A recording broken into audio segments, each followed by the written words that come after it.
আমাদের party CPIM ধন্যবাদ জানাবো, কারণ তারা মনে করেছেন মুর্শিদাবাদে কেন্দ্রের জন্য যাতে আমি উপযুক্ত বিবেচিত করেছেন।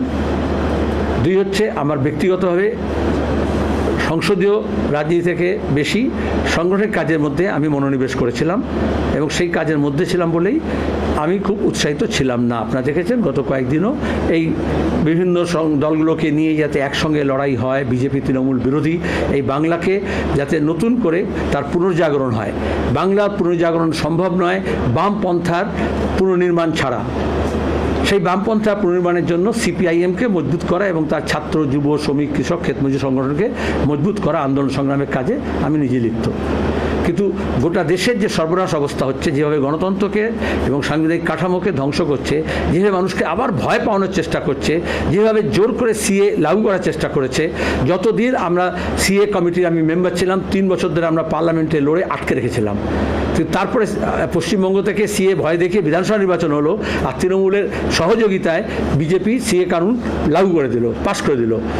আমাদের আবার সেটাকে আটকাতে হবে এবং সেটা এখানে দাঁড়িয়ে একাছিরি করলে হয় না, পার্লামেন্টে গিয়ে লড়াই করতে হয়। যেভাবে দুর্নীতি হচ্ছে, ইলেকট্রাল বন্ড নিয়ে হচ্ছে, সিপিআইএম লড়েছে, সংসদের মধ্যে লড়েছে। আমি নিজে 2017 সালে পার্লামেন্টের মেম্বার ছিলাম, পার্লামেন্টে লোকসভা আমি বলেছি, রাজ্যসভায় কমরেড সীতারাম ইয়েচুরি বলেছেন। তারপর আমরা কোর্টে গিয়েছি, যেহেতু পার্লামেন্টে আমাদের সংখ্যা কম, যেরকম অ্যাসেম্বলিতে কংগ্রেস এবং বামপন্থী না থাকার ফলে আজকে সেখানে মানুষের কোনো কথা বলা হয় না, সেটা পার্লামেন্টে হয়নি। সেটা আমার অনেক মানুষ, শুধু বামপন্থীরা নয়, শুধু বামফ্রন্ট নয়, আমি ধন্যবাদ জানাবো কংগ্রেস দলকেও, কারণ তাদের দিক থেকে এটা ছিল প্রস্তাব। আপনারা শুনেছেন ইতিমধ্যে অধীরবাবু বলেছিলেন যে মুর্শিদাবাদ আসনে আমাদের বামফ্রন্টের সঙ্গে সমঝোতা হতে পারে। গোটা রাজ্যের সমঝোতার একটা পূর্ব শর্ত ছিল, যেখানে দাঁড়িয়ে আমরা মালদা, মুর্শিদাবাদ, উত্তর দিনাজপুর, দার্জিলিং, উত্তরবঙ্গ এবং তারপর আস্তে আস্তে দক্ষিণবঙ্গ সর্বত্র যাতে 42টা আসনে বিজেপি এবং তৃণমূল বিরোধী সমস্ত শক্তিকে এককাট্টা করতে পারি। সেখানে তাদেরও ছিল যদি মোহাম্মদ সেলিম এখানে প্রার্থী হয় তাহলে কংগ্রেসের সমর্থক দরদি কর্মীরা উৎসাহিত হবে এবং আমরা পরস্পরকে ভোটার এবং কাডার মোবিলাইজ করতে পারবো। সেখানে আমরা সিপিআইএমে আমাদের পলিট ব্যুরোতে আলোচনা করি, রাজ্য কমিটিতে আলোচনা করি, জেলা কমিটিতে আলোচনা হয়, তাদেরও সব প্রস্তাব ছিল এবং সেই জন্যই আমরা প্রথম দফা থেকে দ্বিতীয় দফায়ও আমরা আমাদের তালিকার মধ্যে মুর্শিদাবাদ রাখিনি। কিন্তু এখন দাঁড়িয়ে যেভাবে আমাদের আলোচনা এগোচ্ছে, সেখানে দাঁড়িয়ে আমাদের মনে হয়েছে যে অন্তত বীরভূম পর্যন্ত, নদিয়া পর্যন্ত, বর্ধমান পর্যন্ত আমাদের সমস্ত প্রার্থী, উত্তরবঙ্গ থেকে সমস্ত প্রার্থীগুলো যাতে ঘোষণা হয়ে যায়। তারপরে ষষ্ঠ এবং সপ্তম পর্যায়ে যে ভোটগুলো হবে সেগুলো আমরা কয়েকদিনের মধ্যে হয়ে যাবে। অনেকটাই হোমওয়ার্ক হয়ে গিয়েছে, কিন্তু নির্বাচনী প্রচারও শুরু করতে হবে। 42টা আসনেই বামফ্রন্টের কর্মীরা তারা ইতিমধ্যেই নেমেছেন। আমি বিভিন্ন জায়গায় আজকে দাঁড়িয়ে উত্তর মালদায় আমাদের কমরেড সূর্যদা গিয়েছেন, তারা জিবি করছেন। দক্ষিণ মালদায় কালকে কমরেড বিমান বসু যাবেন, সেখানে দাঁড়িয়ে তারা সাধারণ সভা করবেন। কমরেড সুদীপ ভট্টাচার্য থেকে আরম্ভ করে আমাদের সেক্রেটারি মেম্বাররা সমস্ত জায়গায়। আজকে সুজন চক্রবর্তী তমলুকে আছে। এরকম আমরা আমাদের গোটা রাজ্য জুড়ে যেখানে প্রার্থী ঘোষিত হয়েছে, যেখানে প্রার্থী ঘোষিত হয়নি, আমাদের সাংগঠনিক প্রস্তুতি আমরা গত নভেম্বর থেকে তিলে তিলে গড়ে তুলেছি। এখনও যেখানে ফাঁক ফোকর আছে সেটাকে যেমন আমরা ভরাট করছি, এখনও যেখানে কিছু দুর্বলতা আছে, যেখানে ঐক্য নির্মাণে কিছুটা সমস্যা আছে, সেগুলোকে আমরা কাটাতে চাইছি। মানুষ চাইছেন গোটা দেশ থেকে বিজেপির দুর্নীতিগ্রস্ত জায়গা থেকে তাকে অপশাসন শেষ করা এবং এ রাজ্যে তৃণমূলের থেকে মুক্তি পাওয়া। সে কাজটা বিজেপি এবং তৃণমূলের মধ্যে রাজভবনের বৈঠক শুধু নয়, আজকে পরিষ্কার হয়ে যাচ্ছে যে কীভাবে তারা একসঙ্গে যোগসাজশে কাজ করছে। যাহাই বিজেপি তাহাই তৃণমূল, তার বিরুদ্ধে নতুন লড়াইয়ে আমরা নেমেছি। এই জন্য আমাকে প্রার্থী হতে হয়েছে।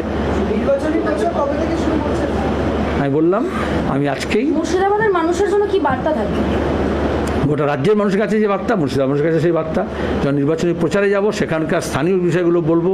আমাদের মুর্শিদাবাদের একটা ঐতিহ্য আছে, মুর্শিদাবাদে একটা আমাদের নিজস্ব সাংস্কৃতিক ধারা আছে, আমাদের একটা মিলনধর্মী সংস্কৃতি আছে, সেটাকে শেষ করে দিচ্ছে আরএসএস বিজেপি। সুতরাং সাম্প্রদায়িকতার বিরুদ্ধে লড়াই।